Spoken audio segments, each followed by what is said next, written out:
Andres, ano papasok ka ba? Anong oras na? Aba, Absent ka na nga kahapon eh. Hindi ka na naman papasok ngayon.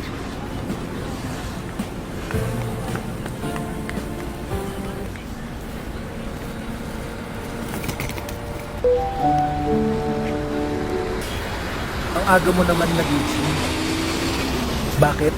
Anong oras na ba? anong oras na itanghali na? Kanina pa kita ginigising eh. Walang pang hapon naman pasok ko. Kaya okay lang na matulog pa tayo. Kung ayaw mo pa bumangon, bahala ka. Basta ako tatayo na. At daming gawain, di ba?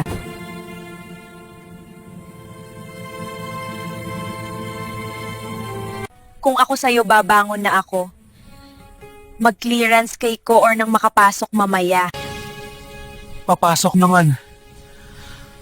Wala naman natitira sa sahod. Red Horse pa more, nagsasama ka kasi kina Plaso, Del Valle, at Nodado.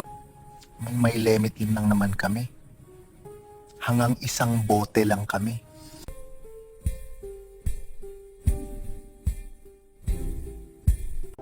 Pagtapos kasi ng isang bote, doon nawala na Lenit.